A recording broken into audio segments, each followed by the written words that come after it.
जय जय श्री राम, जय जय श्री राम। आज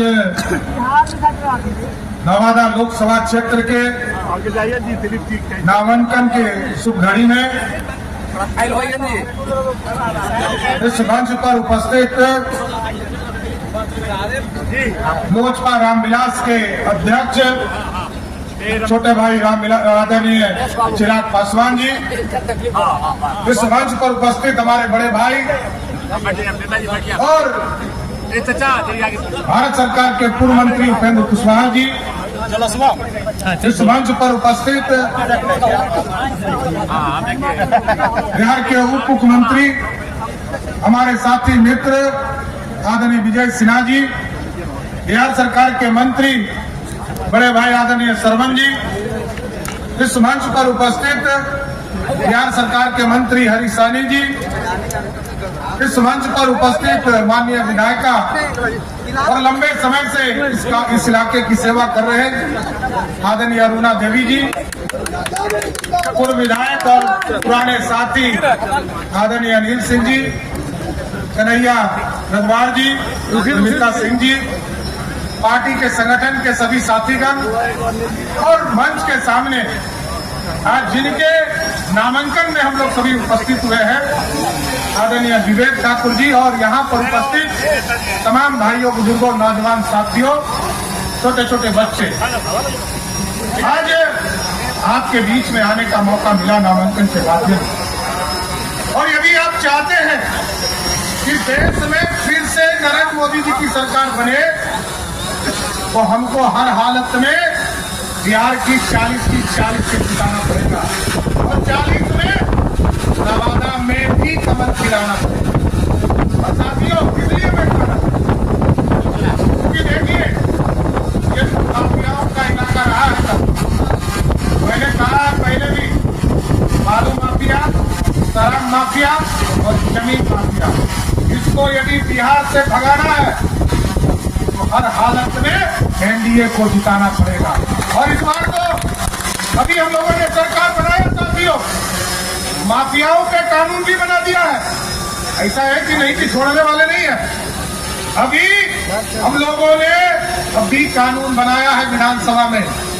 ये जो माफिया लोग हैं, बालू माफिया लोग, क्योंकि आपके यहाँ तो माफिया ये लोग ही चुनाव लड़ने वाले हैं विवेक जी के खिलाफ, वो कोई हो, चाहे वो राजद वाला हो, कोई निर्दलीय हो, वो माफिया ही चुनाव लड़ेगा। आप स्पष्ट रहिए, भाजपा को जिताइए, चुनाव के बाद गारंटी देता हूं, जिस तरह मोदी जी की गारंटी है, बिहार में भी गारंटी है, कोई माफिया बिहार की सड़कों पे नहीं घूमेगा। और बिहार के विकास के लिए काम करना है। देश के यशस्वी प्रधानमंत्री नरेंद्र मोदी जी विकसित भारत का संकल्प लेकर चले और 2047 तक भारत बने, ये कोई प्रधानमंत्री कभी सोचा नहीं था। किसी प्रधानमंत्री ने कभी नहीं सोचा। आज देश के यशस्वी प्रधानमंत्री जी ने सोचा कि 2047 तक इस देश को दुनिया का सबसे बड़ा सुपर पावर बनाना है। और आप सोचिए, ठीक कहा चिराग जी ने कि आज दुनिया में हम 11वें स्थान पर आर्थिक व्यवस्था में खड़े थे, लेकिन नरेंद्र मोदी जी जब सत्ता में आए तो कुछ कांग्रेसिया लोग कहते थे कि मोदी जी सरकार चला पाएंगे, लेकिन आज मोदी जी ने सरकार भी चलाया 10 साल तक साथियों, दुनिया में डिप्लोमेसी से भी खड़ा किया और दुनिया में जो 11वें स्थान पर आर्थिक व्यवस्था में खड़ा थे, अंग्रेजों को हराकर आज हम 5वें स्थान पर खड़े हैं दुनिया में। आज हमारे पास पैसा है, दुनिया सब फायर कर दिया। अमेरिका का जीडीपी 2% पर है, चाइना का जीडीपी 3% पर है, लेकिन एक तो बिहार 10% पर है और देश का जीडीपी 8% पर है। आप सोचिए, दुनिया में सबसे ज्यादा विकास कर रहे हैं। इसलिए साथियों, हम यही आग्रह करेंगे, निवेदन करेंगे, जब ठीक कहा आदरणीय विवेक जी ने, अभी हम लोगों ने डबल इंजन की जब सरकार बनी साथियों, कई बार प्रधानमंत्री जी से चर्चा होती थी, आयुष्मान भारत कार्ड, क्योंकि ये गारंटी है किसी गरीब को एक कागज दिखाई और किसी हॉस्पिटल में भर्ती हो जाए। हमारी बहनों का गहना जो है गिरवी रखना पड़ता था, बैंकों से पैसा निकालना पड़ता था, लेकिन हम लोगों ने एक विशेष ड्राइव चलाया और पूरे बिहार में जिस भी गरीब को 5 किलो अनाज मिलता है। यहाँ पे कितने लोगों को 5 किलो अनाज मिलता है साथियों? जिनको 5 किलो अनाज मिल रहा है। अब समझिए कि 5 लाख तक का बीमा का इलाज भी नरेंद्र मोदी की सरकार करने जा रहा है साथियों, ये मैं बताना चाहता हूँ। इसलिए एकदम बेफिक्र हो जाइए, ये मोदी सरकार है, मोदी की गारंटी है। देश में जिस तरह भ्रष्टाचारी नहीं बच सकते और बिहार में कोई भी माफिया नहीं बच सकता, इसकी काम हम लोग आगे बढ़ाने का काम कर रहे हैं। इसलिए हम यही आग्रह करने आए हैं, निवेदन करने आए हैं कि 2024 के चुनाव में 40 की 40 सीट चाहिए, क्योंकि पिछले बार 1 सीट घट गया था और हम 39 सीट जीत पाए थे। लेकिन नवादा का आशीर्वाद मिला तो हमको पूरा भरोसा है कि पिछले बार जिस तरह आप लाखों वोट से लोजपा के उम्मीदवार को जिताने का काम किए थे, इस बार एकदम संकल्प लीजिए, इस बार लाखों लाख वोट से फिर भाजपा के उम्मीदवार को जिताकर फिर पूरे बिहार में 40 की 40 सीट जिताना। क्योंकि विकसित भारत तभी हो पाएगा क्योंकि एक मजबूत प्रधानमंत्री चाहिए। और मजबूत प्रधानमंत्री कैसा चाहिए? जब देखिए यूक्रेन में बच्चे फंसे थे और यूक्रेन में जब लाखों बच्चे बिहार के मेडिकल करने गए थे, वो बच्चा निकल नहीं पा रहा। मोदी जी ने हस्तक्षेप किया, यूक्रेन को भी कहा और रसिया को भी कहा कि युद्ध एक दिन के लिए रोकना होगा, क्योंकि बिहार के बच्चे, देश के, हिंदुस्तान के बच्चे को भारत लौटना है। और जब उन्होंने फोन किया पुतिन को तो उन्होंने पूछा कि भारत के बच्चे बताएंगे कैसे कि वो भारतीय है? तो भारत के प्रधानमंत्री जी ने कहा, जिसके हाथ में तिरंगा होगा वही समझिए भारतीय होगा। भारत के बच्चे तो निकले ही साथियों, भारत के बच्चे तो निकले ही, साथ में पाकिस्तान और बांग्लादेश का लोग भी तिरंगा लगा कर निकल गया।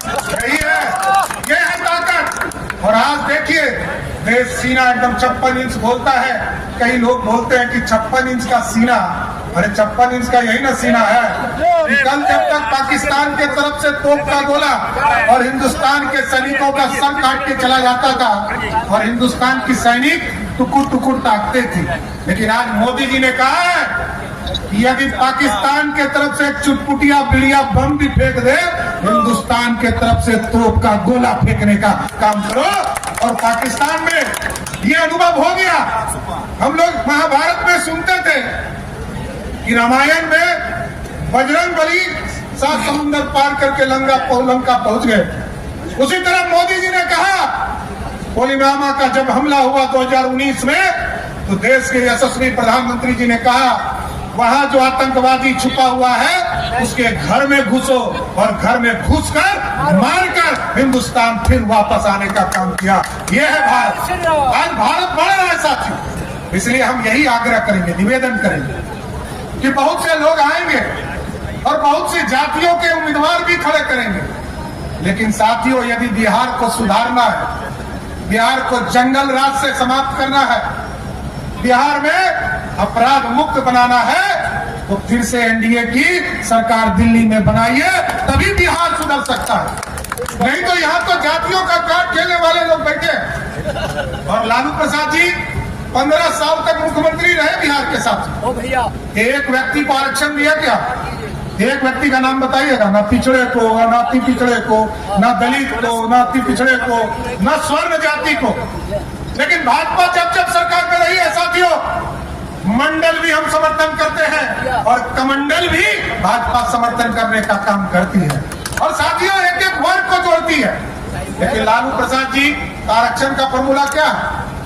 उनका फॉर्मूला है, पहले पत्नी श्रीमती राबड़ी देवी, फिर कहा कि हमारा बेटा क्रिकेट नहीं खेल पाया, पानी ढोते रह गया, अब इसको मुख्यमंत्री बना दो। और फिर कहा एक दूसरा बेटा मेरा हरे राम हरे कृष्णा करता है, इसको मंत्री बना दो।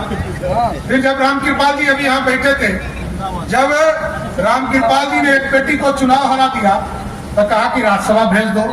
फिर अब दूसरी बेटी को छपरा से चुनाव लड़ा रहे हैं। तो देखिए तो 5 बहन का क्या होगा? हमारी चिंता वो है कि 2 बहन 2 भाई तो आ गए सत्ता में, वो 5 को जो बहन बच गए उसको भी सत्ता दे दीजिए। तो लालू जी किसी के नहीं है साथियों, वो आरक्षण सिर्फ अपने परिवार के लिए जानते हैं, किसी दूसरे के लिए नहीं जाने जाते। इसलिए हम आग्रह करेंगे, निवेदन करेंगे, बिहार एक सशक्त बिहार बने।